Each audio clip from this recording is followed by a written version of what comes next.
ዛሬ ሁላችንም ሊያስገርመን የሚችል ምናልባትም ዛሬ ስለምንገነባቸው ህንፃዎች ጥራት ዳግመን እንድናስብ የሚያደርግ አንድ ትልቅ ምስጢር ይዤላችሁ መጥቻለሁ። ዛሬ በዘመናዊ ምህንድስና የምንገነባቸው ህንፃዎች፣ ድልድዮችና ግድቦች ከ50 እስከ 100 ዓመት ባለው ጊዜ ውስጥ መፍረስ ወይም መታደስ ይጀምራሉ። ነገር ግን ከዛሬ 2000 ዓመት በፊት በሮማውያን የተገነቡ ህንፃዎች አሁንም ድረስ ልክ እንደተገነቡ ቀን ጥንካሬያቸው ጠብቆ ቆመዋል።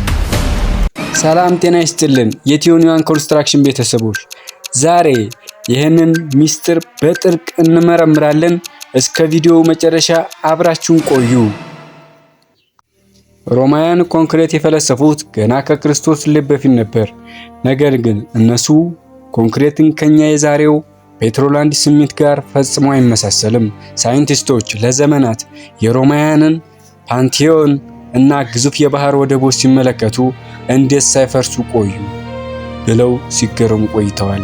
የሮማውያን ኮንክሪት በባህር ውሃ ውስጥ በቆዩ ቁጥር እየፈረሰ ሳይሆን እየጠነከረ ይሄዳል። ይህ ደግሞ በኮንስትራክሽን ሳይንስ ውስጥ ትልቅ ተአምር ነው።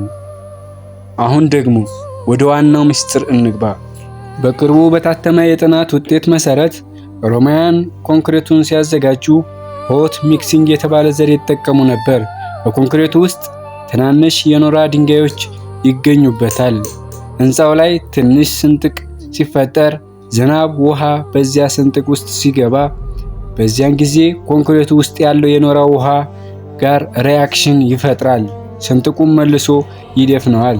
ልክ እንደ ሰውነታችን ቁስል ኮንክሪቱ ራሱን በራሱ ይጠግናል። ይህ ማለት የሮማውያን የማይሞት የህንፃ የሚገነባበት ጥበብ ነበራቸው ማለት ነው።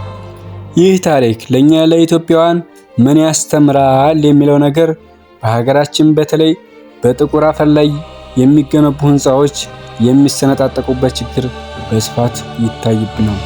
ሮማውያን ከተፈጥሮ ጋር ተስማሚ የሆነ ግብአቶችን ለምሳሌ የእሳተ ገሞራ አመድ በመጠቀም ነበር ለሺህ ዓመታት የሚቆይ ስራ የሚሰሩት።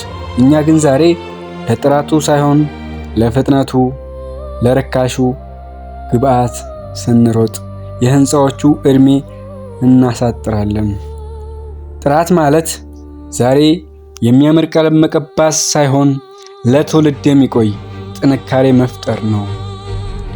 እንግዲህ የቲዮኒዋን ኮንስትራክሽን ቤተሰቦች ሮማውያን ሚስጥር ይህ ነው።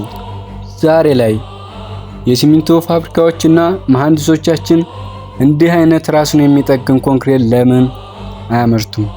እውቀት ማነስ ነው ወይስ የንግድ ስሌት? እናንተስ ቤት ስትሰሩ ለጥንካሬው ምን ያህል ትጨነቃላችሁ? ሐሳባችሁን ኮሜንት ላይ ጻፉልኝ። ቪዲዮውን ከተመቻችሁ ላይክ፣ ሌሎችን ድረስ ደግሞ ሼር በማድረግ በሚቀጥለው ቪዲዮ ሌላ አስገራሚ የኮንስትራክሽን ሚስጥር ይዤላችሁ እመለሳለሁ። እስከዛው ድረስ ሰላሙን እመኛለሁ። መልካም